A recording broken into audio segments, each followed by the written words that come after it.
900%?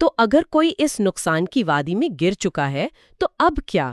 پیشاور افراد کیا کرتے ہیں؟ وہ امید پر نہیں بیٹھتے، وہ حکمت عملی پر کام کرتے ہیں۔ سب سے پہلا قدم ہے بنیادی تجزیہ، یعنی کمپنی کی صحت کی جانچ پڑتال۔ مطلب یہ دیکھنا کہ کیا مسئلہ عارضی ہے یا مستقل؟ جی، کیا یہ ایک مضبوط کمپنی ہے جسے صرف مارکیٹ کے اتار چڑھاؤ کا سامنا ہے، یا کمپنی کے کاروبار میں ہی کوئی مستقل خرابی آ گئی ہے؟ اس کی کوئی مثال دے سکتی ہیں؟ ضرور، جیسے سیمنٹ کی ڈیمانڈ آتی جاتی رہتی ہے۔ یہ ایک چکریہ شعبہ ہے۔ اگر کسی اچھی سیمنٹ کمپنی کا سٹاک معاشی سستی کی وجہ سے گرا ہے تو یہ ایک عارضی مسئلہ ہو سکتا ہے۔ اور مستقل مسئلہ؟ جیسے کوئی ٹیلی کام کمپنی جس کے صارفین اسے چھوڑ کر جا رہے ہوں اور اس کی ٹیکنالوجی پرانی ہو گئی ہو۔ یہ ایک بنیادی مسئلہ ہے۔ پہلی صورت میں آپ سٹاک رکھ سکتے ہیں، دوسری میں نکل جانا ہی بہتر ہے۔ یہیں پر وہ دوسری حکمت عملی کام آتی ہے، موقع کی لاگت یا اپارچونٹی کاسٹ والی سوچ۔ بالکل۔ خود سے یہ ایک سوال پوچھیں، اگر آج میرے پاس نقد رقم ہوتی تو کیا میں یہی سٹاک دوبارہ خریدتی؟ یہ بہت طاقتور سوال ہے۔ اگر جواب نہیں ہے تو اس کا مطلب ہے کہ آپ کا پیسہ غلط جگہ پھنسا ہوا ہے۔ جی، اور آپ اسے وہاں سے نکال کر کسی بہتر موقع میں لگا سکتے ہیں۔ اور اسی سے جڑتی ہے تیسری حکمت عملی، پورٹ فولیو روٹیشن۔ یعنی پیسے کو کمزور شعبوں سے نکال کر ان شعبوں میں لگانا جو بحالی کے ابتدائی مراحل میں ہیں۔ بالکل، پاکستان میں 2023 کے کریش کے بعد یہی ہوا۔ پہلے بینکوں نے بحالی دکھائی، پھر توانائی کے سٹاکس نے۔ جو لوگ صحیح وقت پر ٹیک سٹاک سے نکل کر بینکنگ میں گئے، انہوں نے نہ صرف نقصان پورا کیا بلکہ منافع بھی کمایا۔ دو جدید حکمت عملیوں کا بھی ذکر ہے، ایک ہے ویلیو ایوریجنگ۔ جی، یہ ڈالر کاسٹ ایوریجنگ سے تھوڑی مختلف ہے۔ اس میں آپ قیمت گرنے پر زیادہ اور بڑھنے پر کم سرمایہ کاری کرتے ہیں۔ یہ آپ کو خود بخود سستا خریدو مہنگا بیچو کے اصول پر عمل کرواتا ہے۔ اور دوسری ہے نقصان کی ریسائکلنگ۔ یہ کیا چیز ہے؟ نقصان کی ریسائکلنگ کا مطلب ہے کہ آپ نقصان والے سٹاک کو بیچ کر فوراً اسی پیسے سے کوئی مضبوط اثاثہ خرید لیں، جیسے کوئی انڈیکس فنڈ یا اچھا ڈیویڈنڈ دینے والا سٹاک۔ اچھا، تو اس سے پیسہ فارغ نہیں بیٹھتا، فوراً دوبارہ کام پر لگ جاتا ہے۔ جی، اور اس کا نفسیاتی فائدہ بہت بڑا ہے۔ آپ نقصان سے نکل کر فوراً ترقی کے راستے پر چل پڑتے ہیں۔ چلے ایک حقیقی مثال سے سمجھتے ہیں۔ فرض کریں کسی کا 50 لاکھ کا پورٹ فولیو 30% نقصان میں ہے، یعنی 15 لاکھ کا نقصان۔ ایک پیشہ ور کیا کرے گا؟ وہ دعا نہیں کرے گا، منصوبہ بنائے گا۔ پہلا قدم بے رحمی سے چھانٹی۔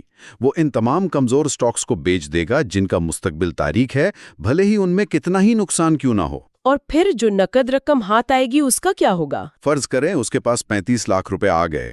اب وہ اس 35 لاکھ کو ایک نئے متوازن منصوبے کے تحت دوبارہ سرمایہ کاری کرے گا۔ وہ نیا منصوبہ کیسا ہو سکتا ہے؟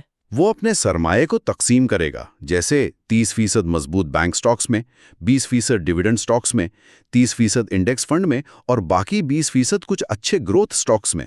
تو اس طرح ایک منظم طریقے سے واپسی ممکن ہو سکتی ہے؟ جی، اس طرح حقیقت پسندانہ طور پر 18 سے 30 مہینوں میں واپسی ممکن ہو سکتی ہے۔ تاریخ میں بھی ایسی مثالیں ہیں، جیسے وارن بفیٹ نے 1973 کے کریش میں اپنے پورٹ فولیو کا 50% کھو دیا تھا۔ لیکن انہوں نے مایوس ہونے کے بجائے اس سے اپنی زندگی کا سب سے بڑا موقع سمجھا۔ انہوں نے اسی خوف کے عالم میں کوکا کولا جیسی کمپنیاں انتہائی سستے داموں خریدیں اور اگلے 10 سالوں میں 10 گنا منافع کمایا۔ اور پاکستان میں لکی سیمنٹ کی بھی مثال دی جاتی ہے۔ جی، 2008 کے بحران میں وہ بہت گرا، لیکن جنہوں نے کمپنی کی مضبوطی پر بھروسہ رکھا، انہوں نے اگلے 10 سالوں میں 5 گنا سے زیادہ واپسی حاصل کی۔ مگر لوگ جو سب سے بڑی غلطیاں کرتے ہیں نقصان کے بعد، وہ کیا ہیں؟ سب سے پہلی غلطی، 1 مہینے میں نقصان پورا کرنے کی کوشش کرنا۔ یہ ناممکن ہے۔ دوسری، پینی سٹاکس میں زیادہ سرمایہ کاری کرنا۔ اور ٹیلی گرام گروپس کو فالو کرنا۔ یہ تیسری بڑی غلطی ہے۔ ان گروپس میں اکثر پمپ اینڈ ڈمپ اسکیمیں چل رہی ہوتی ہیں۔ آپ کو مال بیچ کر آپریٹرز نکل جاتے ہیں۔ اور سب سے خطرناک غلطی، نقصان کے بعد لیوریج، یعنی قرض لے کر تجارت کرنا۔ یہ جوئے کی آخری بازی لگانے کے مترادف ہے اور تقریباً ہمیشہ مکمل تباہی پر ختم ہوتا ہے۔ اتنی ساری معلومات کے بعد کیا کوئی سادہ سا اصول ہے جسے سرمایہ کار استعمال کر سکیں؟ جی، ایک بہت مؤثر اصول ہے جسے 3 ہاں کا اصول کہتے ہیں۔ کسی بھی نقصان والے سٹاک کو صرف تبھی رکھیں جب 3 سوالوں کا جواب ہاں ہو۔ وہ 3 سوال کیا ہیں؟ پہلا، کیا کمپنی کا کاروبار ابھی بھی بڑھ رہا ہے؟ دوسرا، کیا مینجمنٹ قابل اعتبار ہے؟ اور تیسرا، کیا اس شعبے کا مستقبل مثبت ہے؟ اور اگر ان میں سے 2 کا جواب بھی نہیں ہے تو پھر بیچ دیں۔ اس کا مطلب ہے آپ امید پر بیٹھے ہیں، حقیقت پر نہیں۔ بہت واضح اصول ہے۔